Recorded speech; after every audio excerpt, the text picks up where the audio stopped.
Cut பண்ணா ஒரு press மீட்டை தான் கட்டுறாங்க. அங்கதான் ஜான்மார்க் கம்பெனியோட முதலாளி, டைனமிக் கம்பெனியை சேர்ந்த ஆளுங்க, சவுத் கொரியன் கவர்மெண்ட் சேர்ந்த முக்கியமான ஆளுங்க எல்லாருமே இருக்காங்க. அங்க இருக்க பிரஸ் மீட் ஆளுங்களும் மொராக்காவுக்கு போன டைனமிக் கம்பெனியை சேர்ந்த ஒரு பிளைட் வெடிச்சு எல்லாருமே இறந்து போயிருக்காங்க. இதுக்கப்புறமும் கவர்மெண்ட் டைனமிக் கம்பெனியோட டீல் போடுமா, எந்த காரணத்தால விமானத்துல அந்த விபத்து நடந்துச்சுன்னு கேட்க டைனமிக் கம்பெனியை சேர்ந்த ஆளுங்களும் அந்த விபத்துக்கான காரணத்தை கண்டுபிடிக்கலாம் எங்க டீமும் அரசாங்கமும் முயற்சி பண்ணிட்டு இருக்கு, சீக்கிரமாவே அதுக்கான காரணத்தை சொல்லுன்னு சொல்லும் போது அப்ப ஜான்மார்க் கம்பெனியை சேர்ந்த ஆளுங்கள் அங்கதான் இருப்பாங்க. கூடவே இந்த கம்பெனி முதலாளி இருக்கு. இதுக்கெல்லாம் காரணம் என்னன்னு உங்களுக்கு தெரியாதா? டைனமிக் கம்பெனி விமான இன்ஜின்ல பிரச்சனை ஏற்பட்டுருச்சு, அதுதான் இந்த விபத்துக்கு முக்கிய காரணமா இருக்கு. முக்கியமா கவர்மெண்ட் மட்டும் டைனமிக் கம்பெனி விமானங்களை வாங்கினா அதோட நிலைமையை பத்தி யோசிச்சு பாருங்க. நம்ம நாட்டோட சோல்ஜர்ஸ்க்கு பாதுகாப்பு இருக்காது, சோல்ஜர்ஸ்க்கே பாதுகாப்பு இல்லனா நம்ம நாடு எப்படி பாதுகாப்பா இருக்குன்னு சொல்லிட்டு அந்த கம்பெனி மேல பழைய போட ட்ரை பண்றாங்க. அந்த பிரஸ் மீட்டுக்கு ஒரு சிஏ ஆபீசர் வந்திருக்காரு. இவரோட பேரு காங். மொராக்கால இருக்க ஹீரோயின் அவரை கான்டாக்ட் பண்ணி மொராக்காக்கு வந்த ஃபிளைட் வெடிச்சிச்சுல, அதோட பிளாக் பாக்ஸ் வேணும்னு கேக்குறாங்க. எதுக்காக அதெல்லாம் நீ கேக்குறேன்னு கேட்டா அந்த ஃபிளைட்ல இருந்த ஒரு ஆளு உயிரோட இருக்கான், அவனை பார்த்ததுக்கான சாட்சி இருக்கு. முக்கியமா ஜான்மார்க் கம்பெனியை சேர்ந்த மேனேஜர் மைக்கேல் இறந்து போயிருக்காரு. அதை பத்தி செக் பண்றதுக்காக நான் லிஸ்பான் போயிருந்தேன். அவர் இறந்து போனதை பார்க்க என்னமோ தற்கொலை மாதிரி இருந்தாலும் எனக்கு அதுல சந்தேகம் இருக்கிறதா சொல்ல அங்கதான் ஜான்மார்க் கம்பெனியோட முதலாளியும் வராங்க. காங்க அவங்க கிட்ட பேச்சு கொடுக்க ஆரம்பிக்கிறாரு. உங்க கம்பெனில முக்கிய பொறுப்புல இருந்த மேனேஜர் மைக்கேல் இறந்து போயிட்டாருன்னு கேள்விப்பட்டேன். அவர் எப்படி இறந்து போனாருன்னு தெரியுமா? அவரோட மனைவியை கான்டாக்ட் பண்ண ட்ரை பண்ணாலும் முடியலன்னு சொல்ல அவர் எப்படி உங்களுக்கு தெரியும் கேட்டா பல கேஸ்ல அவர் எங்களுக்கு ரொம்பவே உதவி பண்ணிருக்காரு, அது மூலமா தான் அவர் ஏன் தற்கொலை பண்ணி இறந்து போனாருன்னு எதுவும் காரணம் தெரியுமான்னு கேட்டா அதுக்கு அந்த முதலாளி மைக்கேல் அவர் மனைவிக்கு தெரியாம வேற ஒரு பொண்ணு கூட அஃபேர்ல இருந்தாரு, அந்த பிரச்சனை ரொம்ப நாளா ஓடிட்டே இருந்துச்சு, ஒருவேளை அந்த பிரச்சனை கூட தற்கொலை பண்ணிருக்கலாம்னு சொல்லிட்டு அவங்க அங்க இருந்து கிளம்ப காங்குக்கு இந்த முதலாளி மேல சந்தேகம் வர ஆரம்பிக்குது. இப்ப மொராக்கால இருக்க இறந்து போன ஆளுங்களோட சொந்தக்காரங்களை தான் காட்டுறாங்க.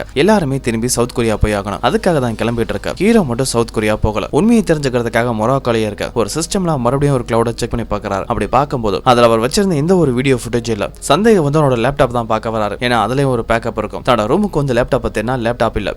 சவுத் கொரியன் எம்பசியை சேர்ந்த ஒரு ஆளு வராங்க. ஹீரோயினோட கொலிக் தான் இவர் பேர் என்னன்னு சரியா தெரியல. ஹீரோ அந்த லேப்டாப்பை தேடிட்டு இருக்கும் போது பால்கனி வழியா பார்த்தா அந்த லேப்டாப்பை திருடிட்டு ஒருத்தன் ஓடிட்டு இருக்கான். உடனே அவனை துரத்தி பிடிக்க அந்த இடத்துக்கு போலீஸ் ஆபீசர்லாம் வர ஹீரோவை கைது பண்ணி கூட்டிட்டு போயிருவாங்க. அப்படியே கட் பண்ணா சவுத் கொரியன் சிஏல இருக்க ஹீரோயினோட ஃப்ரெண்டை தான் காட்டுறாங்க. அவங்களும் வாய்ஸ் அனாலிசிஸ் மூலமா அந்த பின்னாடி இருக்க ஆளு என்ன லாங்குவேஜ் பேசுறான் என்ன பேசுறான்னு கண்டுபிடிக்க ட்ரை பண்றாங்க. அப்படி பேசும்போது அவன் ஸ்பானிஷ் தான் பேசுறான். அவன் பேசுற வார்த்தையை அவங்க கண்டுபிடிச்ச வார்த்தை எல்லாத்தையுமே ஒரு நோட்ல எழுதி வச்சுக்கவும் ஹீரோனை கான்டாக்ட் பண்ணி நீ கேட்ட டீடைல் எல்லாம் கண்டுபிடிச்சிட்டு அதை உனக்கு அனுப்புறதா சொல்ல அப்பதான் அவங்க வீட்டோட காலிங் பெல் சவுண்ட் கேக்குது. யாருன்னு ஓபன் பண்ணி பார்த்தா ஹீரோயின் கூட வேலை பார்க்குற கொலிக்கு தான் வந்திருப்பாரு. அந்த சவுத் கொரியால இருந்து வந்து அலைச்சா அவனை போலீஸ் அரெஸ்ட் பண்ணிட்டாங்க. நடந்த விஷயத்தை சொல்லி கூட்டிட்டு போகவும் அப்ப ஹீரோயின் வீட்டுக்கு வெளியில தான் அந்த கொலகாரனா இருக்கு. அவங்க அங்கிருந்து கிளம்பினதுக்கு அப்புறம் வீட்டுக்குள்ள போறான். எதுவும் தகவல் கிடைக்குமான்னு செக் பண்ணி பார்க்கும்போது ஹீரோயின் ஒரு பென்ட்ரைவ் கொடுத்திருப்பாரு. அதை லேப்டாப்ல மாட்டின மாதிரியே இருக்கவும் அதை செக் பண்ண ஆரம்பிக்கிறான். அப்பதான் ஊன் எடுத்த வீடியோல அவரோட முகம் ரெக்கார்ட் ஆயிருக்கணும். அது மூலமா தான் ஹீரோ தன்னை கண்டுபிடிச்சான்னு தெரியும்.